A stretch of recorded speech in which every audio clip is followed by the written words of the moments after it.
열왕기상 3장 1절에서 15절까지의 말씀 다 같이 합독하도록 하겠습니다. 솔로몬이 애굽 왕 바로로 더불어 인연을 맺어 그 딸을 취하고 데려다가 다윗성에 두고 자기의 공과 여호와의 전과 예루살렘 주위에 성이 피력되기를 기다리니라. 그때까지 여호와의 이름을 위하여 전을 아직 건축하지 아니하였으므로 백성들이 산당에서 제사하며 솔로몬이 여호와를 사랑하고 그 부친 다윗의 법도를 행하되 오히려 산당에서 제사하며 분향하더라. 이에 왕이 제사하러 기브온으로 가니 거기는 산당이 큼이라. 솔로몬이 그 단에 1천 번제를 드렸더니 기브온에서 밤에 여호와께서 솔로몬이 꿈에 나타나시니라. 하나님이 이르시되 내가 네게 무엇을 줄고 너는 구하라. 솔로몬이 가로되 주의 종 내 아비 다윗이 성실과 공의와 정직한 마음으로 주와 함께 주의 앞에 행함으로 주께서 저에게 큰 은혜를 베푸셨고 주께서 또 저를 위하여 이 큰 은혜를 예비하시고 오늘날과 같이 저의 위를 앉을 아들을 저에게 주셨나이다. 나의 하나님 여호와여 주께서 종으로 종의 아비 다윗을 대신하여 왕이 되게 하셨사오나 종은 작은 아이라 출입할 줄을 알지 못하고 주의 빼신 백성 가운데 있나이다. 저희는 큰 백성이라 수요가 많아서 셀 수도 없고 기록할 수도 없사오니 누가 주의 이 많은 백성을 재판할 수 있사오리이까. 지혜로운 마음을 종에게 주사 주의 백성을 재판하여 선악을 분별하게 하옵소서. 솔로몬이 이것을 구하매 그 말씀이 주의 마음에 맞은지라.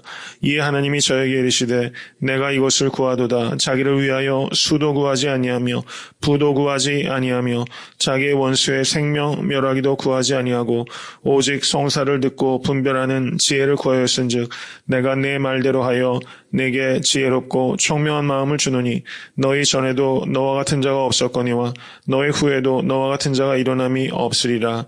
내가 또 너의 구하지 아니한 부와 영광도 내게 주노니 내 평생의 열왕 중에 너와 같을 자가 없을 것이라.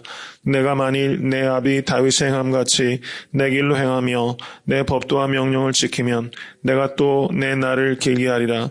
솔로몬이 깨어보니 꿈이더라. 이에 예루살렘에 이르러 여호와의 언약궤 앞에 서서 번제와 수은제를 드리고 모든 신복을 위하여 잔치하였더라.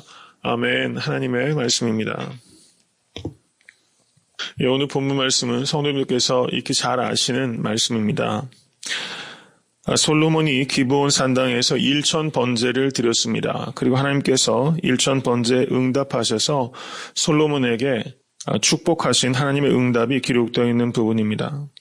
1세기의 유대인들의 역사책 중에 요세푸스란 책이 있습니다. 그 책을 보면 솔로몬이 왕으로 즉위했을 때 나이가 14살이라고 기록되어 있습니다. 그런데 그 많은 학자들이 솔로몬이 왕에 즉위했을 때가 약 20살, 20살 전후였을 것이다. 이렇게 이야기를 합니다.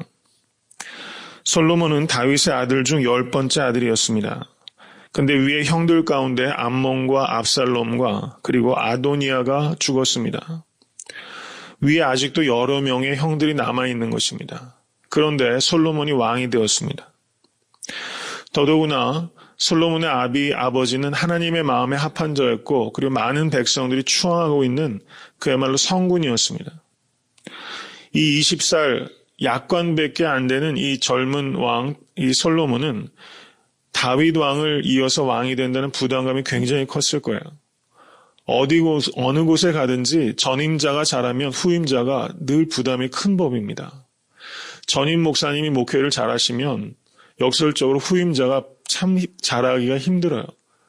전임자가 좀 어렵게 하신 곳에 가면 후임자가 조금만 노력하고 잘해도 빛이 나는 경우들이 많이 있습니다. 이 솔로몬은 그런 면에서 부담이 남달랐을 거예요. 그리고 하나님께서 자신을 왕으로 세웠지만 위에 형들이 아직도 여러 명 남아 있었기 때문에 자기가 잘해야 된다라는 그런 막중한 책임감, 이런 것들이 굉장히 컸을 겁니다. 그래서 솔로몬은 이제 왕이 되어서 왕권이 조금 확립이 되어가면서 제일 처음에 한 일이 바로 1천 번제를 드린 것입니다. 삶의 최우선순위가 예배가 되실 수 있게 되기를 주님의 이름으로 간절히 축원합니다. 번제란 무엇입니까? 많은 제사법이 있지만 번제란 제물을 불살라서 그 향기로 하나님을 예배하는 것입니다. 솔로몬이 무려 1,000번제를 드렸다는 거예요. 가장 좋은 순결한 짐승 중에서 소 한 마리를 잡아서 그걸 태워서 하나님께 예배를 드렸어요. 그러니까 무려 번제물을 1,000개를 희생시켜서 하나님께 예배 드린 겁니다. 하루에 2번씩 번제를 드렸으면 500일 동안 예배를 드린 것이고 하루에 3번 번제를 드렸으면 거의 1년 동안 예배를 드린 것입니다. 솔로몬이 1,000번제를 드렸다는 것은 예배에 목숨을 걸었다는 것입니다. 예배에 목숨을 건 것입니다. 성도님과 제가 정말 예배에 최우선적으로 예배에 목숨을 거실 수 있게 되길 주님의 이름으로 간절히 축원합니다. 세상의 변화는 어디에서 시작되는가? 그것은 개인의 변화로부터 시작됩니다. 그리고 개인의 변화는 예배의 변화로부터 시작되는 것을 믿으실 수 있게 간절히 바랍니다. 나의 예배가 회복될 때 내가 변화받게 되고 내가 변화받게 될 때 교회가 변하게 되고 그리고 교회가 변하게 될 때 세상의 변화가 오게 되는 것을 믿으실 수 있게 간절히 축원합니다. 솔로몬이 이렇게 1,000번제를 하나님께 드렸을 때 하나님께서 응답하셨습니다. 그리고 12절에 내가 내 말대로 하여 내게 지혜롭고 총명한 마음을 주노니 너의 전에도 너와 같은 자가 없었거니와 너의 후에도 너와 같은 자가 일어남이 없으리라. 전무후무하게 세워줄 것이다. 이렇게 하나님께서 약속하셨어요. 어떤 인생이 성공한 인생입니까? 예배에 성공할 때 인생에 성공하게 됩니다. 예배에 성공하실 수 있게 간절히 축원합니다. 특별히 새벽 제단이 솔로몬의 1,000번제가 되실 수 있게 간절히 바랍니다. 그래서 이 새벽 제단을 통해서 하나님의 음성을 듣는 그 경험이 성도님들의 경험되실 수 있게 되기를 간절히 바랍니다. 하나님께서 솔로몬에게 꿈 가운데 나타나셔서 내가 내게 무엇을 줄고 너는 구하라 이렇게 말씀하셨습니다. 그러자 솔로몬이 하나님께 먼저 감사를 드렸습니다. 그리고 7절 말씀에 나의 하나님 여호와여 주께서 종으로 종의 아비 다윗을 대신하여 왕이 되게 하셨사오나 종은 작은 아이라 출입할 줄을 알지 못하고 이렇게 말하고 있습니다. 이 말씀을 기억하시기 바랍니다. 종은 작은 아이라 출입할 줄을 알지 못합니다. 출입하는 것도 알지 못하는 연약한 존재입니다. 종은 작은 아이라. 여러분 이 고백이 성도님들의 고백되실 수 있게 간절히 바랍니다. 이것을 초심이라고 합니다. 종은 작은 아이라. 교만은 멸망의 선봉이요 겸손은 종기의 앞잡이라고 했습니다. 사람이 교만하면 낮아지고 마음이 겸손하면 영예를 얻게 될 것이다. 이 말씀을 믿으십니까? 근데 겸손하기가 말처럼 쉬우십니까? 겸손하기가 얼마나 어려운지 모릅니다. 우리가 말과 태도를 겸손하게 한다고 그 사람이 겸손한 것이 아닙니다. 정말 마음을 낮추실 수 있게 간절히 축원합니다. 내가 마음을 낮추면 하나님께서 우리를 높이시는 것을 경험하게 될 것입니다. 그 정채봉이라는 한국의 그 문학가가 있어요. 이분이 쓴 책 중에 처음의 마음으로 돌아가라라는 책이 있습니다. 근데 그 글에 거기에 그냥 소박한 이야기지만 마음에 크게 감동이 되는 이야기가 있어요. 우리가 자기 자신을 생각할 때 저를 한번 따라해 보시기 바랍니다. 나는 옷걸이다. 나는 옷걸이다. 나는 옷걸이다. 옷걸이에는 아주 고급스럽고 비싼 옷이 걸릴 때도 있고 소박하고 때로는 남루한 옷도 걸릴 때가 있어요. 집의 옷장이 참 그렇지 않습니까? 어떤 옷걸이에는 정말 내가 아끼고 좋아하는 비싼 옷이 걸려있고 어떤 옷걸이에는 남루하고 색도 바른 옷도 걸려져 있어요. 근데 옷걸이는 다 똑같은 옷걸이인 것입니다. 우리가 비싼 옷이 걸려있다고 그 옷걸이가 자기를 높인다는 것도 우스운 일이고 그 옷걸이에 남루한 옷이 걸려있다고 자기를 비하한다는 것도 웃기는 것입니다. 우리가 이 세상에서 살아가면서 우리가 덧입는 것은 다 세상의 옷과 같은 것입니다. 나는 옷걸이다라는 것을 기억하실 수 있게 간절히 바랍니다. 이것을 기억할 때 우리는 하나님께서 우리를 기뻐하시고 사람들도 우리를 가까이 하게 됩니다. 세상은 잘난 체 하는 사람을 싫어해요. 척하는 사람을 싫어합니다. 부자를 싫어한다기보다 부자인 척하는 사람을 싫어하는 거예요. 지혜가 있는 사람을 싫어하는 것이 아니라 지혜 있는 척하는 사람을 싫어합니다. 있는 척, 센 척, 가진 척, 나은 척, 우리가 얼마나 척하면서 살아가는지 몰라요. 한 사람도 예외 없습니다. 우리의 마음속에 교만이 가득하다는 것을 우리가 바라보실 수 있게 간절히 바랍니다. 다른 사람 교만하다고 손가락질하면서 우리의 마음속에는 또 교만을 키우고 있는 것이 바로 우리의 마음이라는 것을 깨달으실 수 있게 되기를 간절히 바랍니다. 나보다 다 낫다. 다른 사람들이 나보다 다 낫다. 나보다 남을 낮게 여기고 이렇게 성경도 말씀하지 않습니까? 나보다 다 나은 구석이 있다. 이렇게 상대방을 바라보실 수 있게 되길 간절히 바랍니다. 그래야지 배울 수 있습니다. 그래야지 배울 수 있습니다. 나보다 뛰어난 사람은 진면교사로, 부족한 사람은 반면교사로 삼아서 모든 사람을 교사로 삼아서 배울 수 있는 성도님 되실 수 있게 되길 간절히 축원합니다. 오늘 본문 말씀에서 가장 중요한 그 핵심적인 단어는 9절 말씀을 보세요.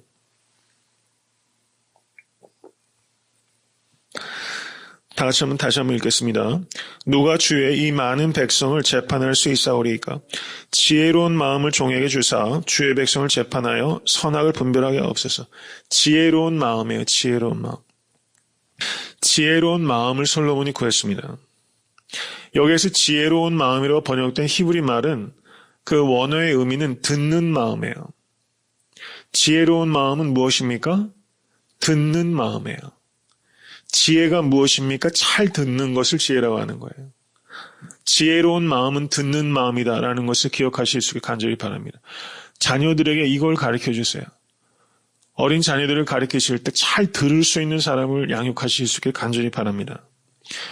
잠언 1장 5절은 지혜 있는 자는 듣고 학식이 더할 것이요 명철한 자는 모락을 얻을 것이라. 잠언 12장 15절은 미련한 자는 자기 행위를 바른 줄로 여기나 지혜로운 자는 권고를 듣느니라 이렇게 말했어요. 잠언 13장 1절은 지혜로운 아들은 아비의 훈계를 들으니 거만한 자는 꾸지람을 즐겨 듣지 아니하느니라 이렇게 말했습니다. 잠언 13장 10절에서도 교만에서는 다툼이 일어날 뿐이라 권면을 듣는 자는 지혜가 있느니라. 잠언 23장 19절도 내 아들아 너는 듣고 지혜를 얻어 내 마음을 정로로 인도할지니라 이렇게 말하고 있습니다. 지혜는 다 듣는 것과 연관되는 거예요. 우준한 자는 듣지 않는 사람입니다. 지혜 있는 사람은 듣는 사람입니다. 지혜로운 사람은 남자가 성공하려면 새 여자로부터 들어야 된대요. 결혼하기 전에는 어떤 여자의 말을 듣습니까? 어머니의 말을 들어야 되고 결혼한 다음에는 아내의 말을 들어야 되는데 가끔 듣기 싫을 때가 있는 것도 사실입니다. 그리고 또 한 번 또 들어야 되는데 내비게이션에 나오는 여자의 말을 들어야 된다는 겁니다. 우스갯소리죠. 새 여자의 말을 들어야 성공한대요. 어느 정도 공감이 됩니다. 이 이야기의 말은 잘 들어야 된다는 얘기입니다. 여러분 조선시대에 성종 때 우의정을 지냈던 그 분이 계세요. 그분 이름이 허종이라는 사람입니다. 종로구 내자동에 종침교라는 다리가 있다고 합니다. 혹시 아시는지 모르겠어요. 종침교라는 다리가 종로구에 있대요. 근데 지금은 그 다리가 없어지고 그 다리 표지성만 거기에 남아있대요. 근데 이 종침교에 얽힌 이야기가 매우 공감이 되고 많은 것들을 생각하게 합니다. 이 조선 성종 때 우의정을 지냈던 허종과 그리고 그 동생 허친명제가 갑자사화의 화를 면한 일화가 이 종침교하고 연관되는 거예요. 이 성종이 연산군을 낳은 후에 연산군의 모친인 윤씨를 폐비시키고 사약을 내려서 죽게 만들었습니다. 이건 사극에서 참 많이 나온 이야기예요. 근데 이 왕후 윤씨를 폐비시키기 위해서 어전회의가 열렸습니다. 그래서 아침에 이 허종이 급히 어전으로 들어가려고 하는데 이 허종의 누이가 이 허종을 부릅니다. 오늘 어전회의에 나가면 훗날에 큰 화가 있게 될 것이다. 오늘 어전회의는 무슨 일이 있어도 핑계를 삼아서 나가지 말아라 이렇게 말했습니다. 그래서 이 허종이 어전회의에 가기 위해서 말을 타고 가다가 말씀드린 종로구에 있는 종침교에서 일부러 말에서 떨어져서 다리가 다치게 됩니다. 그래서 낙마하였기 때문에 그것을 핑계 삼아서 어전회의에 가지 않습니다. 그리고 그날 어전회의에서 이 연산군의 모친인 윤 씨를 폐비시키는 것이 결정되고 그리고 그 다음에 윤 씨가 사약을 받게 됩니다. 그래서 나중에 연산군이 왕이 된 후에 그날 어전회의에서 자신의 어머니를 폐위시키기로 결정시켰던 자리에 있었던 모든 신하들을 다 도륙한 거예요. 그래서 이 우의정이었던 허종 그리고 그 형제만이 그때 어전회의에 여자인 누이의 말을 듣고 나가진 않아서 목숨을 벌었다는 것이죠. 그래서 훗날 이 허종 허침 형제의 이름을 따서 종침교라고 그 다리에 이름을 지었다는 것입니다. 사람의 말을 잘 들으면 화를 면할 수 있다라는 지혜를 여기에서 우리가 배울 수 있게 되는 것입니다. 근데 가만히 우리 여태까지 살아온 것을 보면 하나님의 말을 잘 듣지도 않고 또 사람의 말도 잘 듣지를 않아요. 잘 듣지 않아서 어려움을 겪었던 일들이 많이 있습니다. 들어야 될 소리는 듣지 않고 듣지 말아야 될 소리를 들으면서 살아가는 것을 어리석은 것이라고 합니다. 야고보서 1장 19절을 보시면 듣기는 속히 하고 말하기는 더디하라 라고 말했어요. 영어에서 듣는다라는 말이 hearing이란 말도 있고 listen이란 말도 있습니다. hearing보다 높은 수준의 들음을 listen한다고 그래요. 히어링은 그냥 내 의지가 상관없이 귀에 막 들어오는 것이고 리슨은 무엇인가를 의도를 가지고 집중해서 듣는 것을 리슨이라고 합니다. 근데 리슨이라는 단어의 스펠링을 한번 생각해 보세요. 제일 처음이 L-I-S-T-E-N 이라는 6가지 단어로 스펠링으로 구성이 되어 있어요. 근데 이 listen을 조합을 다시 하면 silent이 됩니다. silent. 기가 막힌 얘기 아니에요? listen을 조합을 달리하면 silent이 돼요. 그러면 어떻게 하면 잘 들을 수 있습니까? silent 할 때, 침묵할 때 잘 들을 수 있게 된다는 거예요. 이 영어가 이 단어들이 만들어질 때 이런 의도를 가지고 만들었는지는 잘 모르겠는데요. 이것이 이렇게 조합이 돼서 listen이란 말 조합과 이 silent이란 말이 사실상은 형제라는 거죠. 잘 침묵할 때 잘 들을 수 있게 됩니다. 침묵할 때 잘 들을 수 있게 된다. 여러분, 한국에 황병기 씨라는 분이 계세요. 제가 종종 이야기를 한 이야기입니다. 황병기라고 가야금 명인이에요. 서울대에서도 국악학과에서 가르치셨던 교수입니다. 그런데 이분이 깊은 밤 그 가야금 소리라는 책에서 의미심장한 내용을 다루고 있어요. 1989년에 한국 정부가 12월 31일 날 12시를 마지막으로 에밀레종 잘 아시죠? 에밀레종 타종을 마지막으로 하고 그 이후로는 이 에밀레종이 자꾸 균열이 생기기 때문에 마지막 타종을 한 것이 1989년입니다. 그래서 이 소리에 민감한 이 황병기 교수가 이 경주로 내려갑니다. 마지막으로 에밀레종을 역사적으로 듣기 위해서 그 자리에 내려갔어요. 충분히 그 마음이 헤아려집니다. 그래서 경주에 가서 제아의 타종을 마지막으로 에밀레종을 타종하는데 경주 박물관장이 그 군중들 가운데 있었던 이 황병기 교수를 발견한 거예요. 그래서 황병기 교수를 청해서 올라오셔서 같이 타종합시다. 이렇게 권하게 됩니다. 그래서 기쁜 마음으로 올라갔죠. 그래서 에밀레종을 같이 여러 명의 사람과 붙잡고서 타종을 하는데 사람들이 얼마나 그때 아우성을 치는지 사람들 아우성 소리에 이 에밀레종 소리가 파묻혀가지고 정작 그 종소리를 들으러 갔는데 그 종소리를 듣지 못하게 된 거예요.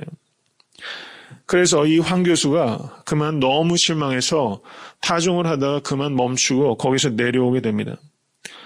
그런데 거기에 있던 또 다른 지인 한 사람을 만났는데 맞은편 반월성 언덕으로 조금만 가서 그 언덕 위에 올라가 보시라. 거기 가시면 이 종소리를 들을 수 있을 것이다. 그렇게 얘기했어요. 근데 황 교수는 미심쩍었습니다. 코앞에서 자기가 치는데도 이 종소리가 안 들리는데 조금 떨어져서 언덕 위에 올라가서 들으면 이 종소리를 들을 수 있게 될 것이다. 미심쩍었지만 한번 그냥 거기 한번 가보자는 마음으로 그 반월성 언덕에 올라갔습니다. 근데 반월성 언덕에 올라가자 사람들의 함성은 들리지 않고 에밀레 종소리만 들렸다는 거예요. 이 주파수가 다른 거잖아요. 우리가 이런 것입니다. 우리가 잘 듣기 위해서는 사람들로부터 떠나야 돼요. 잘 듣기 위해서는 내 안에서 울리는 아우성 소리를 잠재울 때 잘 들리게 됩니다. 마가복음 4장을 보시면 예수님께서 씨 뿌리는 자의 비유로 말씀하세요. 거기는 길가란 게 있고 돌짝밭, 가시밭, 그리고 좋은 땅이 있습니다. 근데 씨 뿌리는 자의 비유는 사실상은 들음에 관한 비유예요. 들음의 종류가 4가지가 있다는 것입니다. 우리의 마음속에서 세상 염려의 아우성 소리가 있어요. 혹시 성도님들 마음속에 지금 염려의 소리가 있지 않습니까? 재리의 유혹이 있어요. 기타 욕심의 아우성 소리가 있습니다. 그 소리를 잠재우실 때 에밀레 소리가 들려오는 것처럼 하나님의 음성이 들려오게 될 줄로 믿습니다. 침묵에 성공하실 수 있게 간절히 바랍니다. 그리고 들으실 수 있기를 바랍니다. 하나님의 음성을 듣고 또 사람의 음성을 들을 수 있는 성도님 되실 수 있기를 간절히 바랍니다. 듣는 마음이 지혜로운 마음입니다. 솔로몬이 전무후무한 축복을 받았던 것처럼 들음에 성공하셔서 축복받는 성도님 되실 수 있기를 간절히 축원합니다. 그리고 자녀들을 듣는 마음을 가질 수 있도록 자녀들을 양육하십시오. 그러면 크게 쓰임받는 지혜로운 아들, 딸들이 될 것입니다.